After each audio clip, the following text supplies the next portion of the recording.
I think anybody who's listening right now, if you want to set yourself up for success, ask yourself how much risk you've taken in the first 10, 15, 20, 30, 40 years of your life. When I started talking about business on Twitter, every single comment in 2009 was, shut your mouth, wine boy, stay in your lane. I'm telling you right now, you want to talk about why so many of you aren't exactly where you want to be? Look deep inside yourself on what your expectations of others are. Ask yourself how much you've been succumbing to peer pressure. Like if you've always wanted to be cool to the popular kids in your high school, you're in trouble. The amount of people in here that have a job they hate and they buy things they don't care about to impress people they don't give a fuck about scares the shit out of me. Most people spend money on dumb things, which then forces them to do things they don't want. Long before I became the wine guy on YouTube and Twitter, I was a businessman. And I think if it's your truth, there's a very big difference between being an entrepreneur and a successful entrepreneur. I can say that I'm a football player, doesn't mean I'm gonna get paid to do it. And so I think the truth, I think it's unbelievably exciting for me. It feels warm in my heart that the thing that I've seen consistently, analyzing this every second of my breathing day for the last decade, has been whatever your truth may be, as long as it is actually your truth, you will always over-index. And people have told me to not curse on stage. My agents who book, stop cursing on stage because we're losing so much money. I'm like, I can't. I have to be me, and wherever the chips fall, and I think for everybody, A, it's fun because it's easier, and B, audiences are smart, to your point. You can smell when that person wants to put their agenda through. And so I think the truth, which is a very exciting answer to this question, the truth is undefeated. My friends, accountability, giving with no expectation in return, playing the long game. Every single person's business or ambition will grow exponentially tomorrow if they spend the next 13 years giving away free content forever. Seems super non-natural. When do you monetize? How do you do this? The person that holds the breath the longest wins. Being efficient, executing, shooting for those big goals is predicated on your actions. Do you take an extra long lunch from jury duty to say, you know what, cool, I'm gonna chill and watch YouTube videos? Or do you hustle your face off and try to cram as much in? So many of you that actually want this, have the skills to do this, right? And sometimes once in a while, just need to see a different version of it to understand, right? To me, this is an video, right? Did you mail it in? Did you mail in that 15 minute call got canceled? You had a packed day, 15-hour day. It got canceled. What are you doing in that 15 minutes? And by the way, sometimes those 15 minutes are absolutely worth calling your mom, calling your daughter, FaceTime with your kids. But it's just making every minute count. Every minute has to count. Every minute has to count if you want so much, because you just don't have as many of them as you think. You just don't. Do you know yourself? Or do you aspire to be something you might actually not be? You have the dream, but you have to execute it, and it's just gonna take you time. Because either at 15 you're gonna make it up and try to front, which is your vulnerability, or you'll just put in the work, and that's it. It's just a process, man. Life is long. Just put out the work. We are just completely in this incredible place of unlimited options.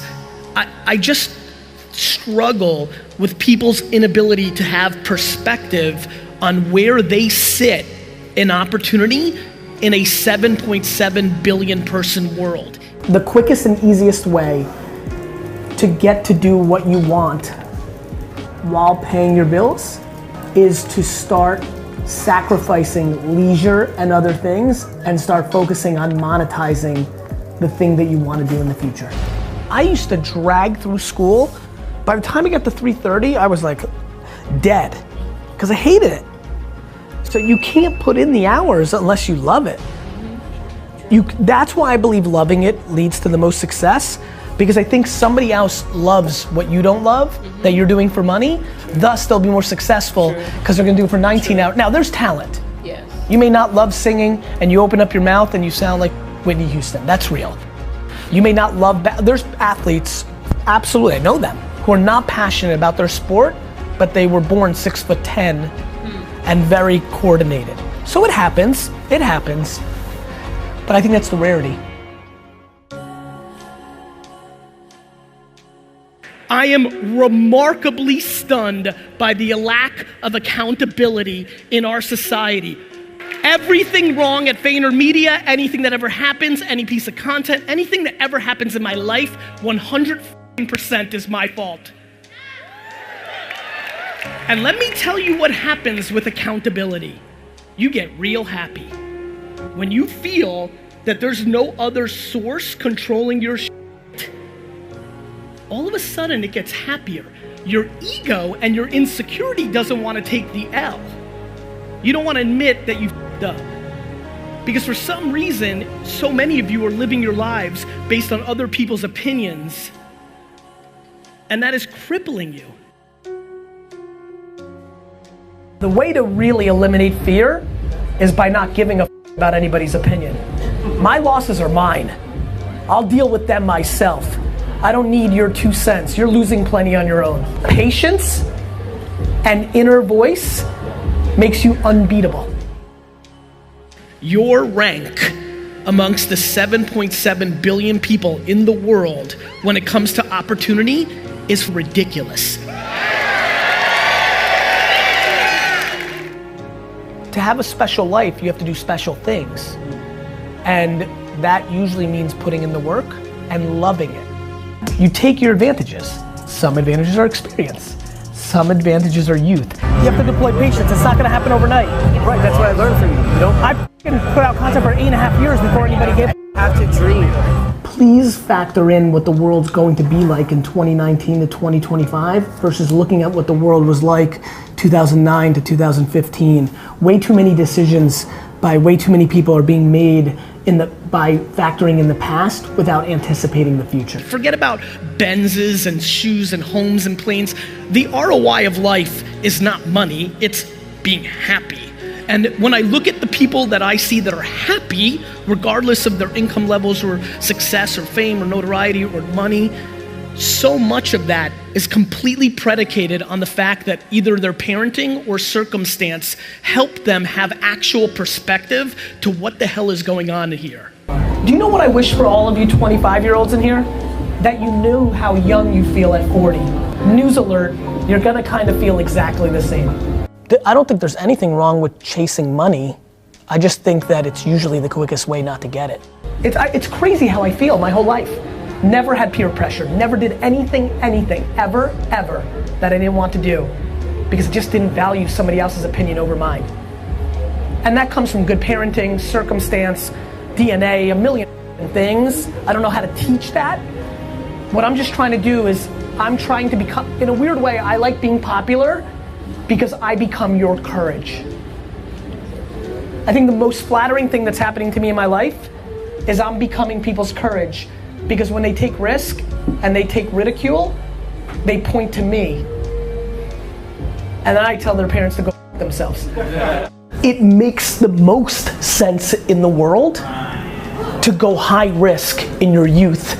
Because you can live at your parents' house, you 2 and 19 people watching can live in a studio 21 deep. I know it, I lived it, I saw it, I watched it.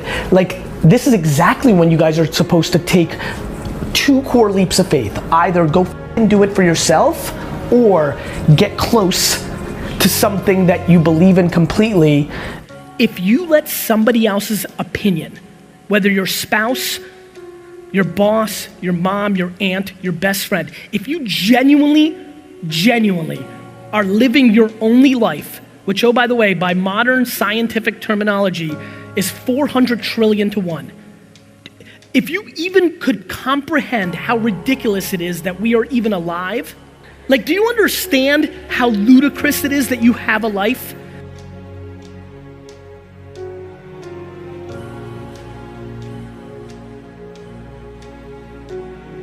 This phone is more powerful technology-wise than the computers that Ronald Reagan had to run the free world. This thing, while you lay in bed from 7 p.m. to 2 in the morning, is your gateway to get out of the thing that you complain about. Yet, we'd rather watch entire seasons of Friends again on Netflix. The one thing that connects everyone here, regardless of you're winning, you're losing, company, employee, entrepreneur, the one thing from coast to coast that connects every person here is the one asset that we should all be chasing is attention.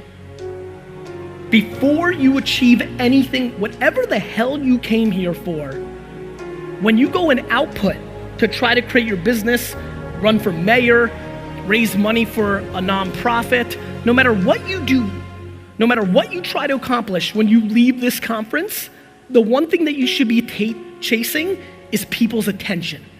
Before you can accomplish selling a sneaker or a cookie or a t-shirt or insurance or whatever you do, you need somebody's attention to tell them. Then your message has to be on point enough to commit them into doing what you'd like. Attention, my friends, is the asset. Nothing else is important to me besides attention. The reason I've always adapted to new content and new platforms, the internet itself, email, YouTube, Google AdWords, Facebook, Twitter, podcasting, all of it. The reason I've always done well with that is my religion above anything else is where is the attention today and potentially tomorrow, not what worked yesterday.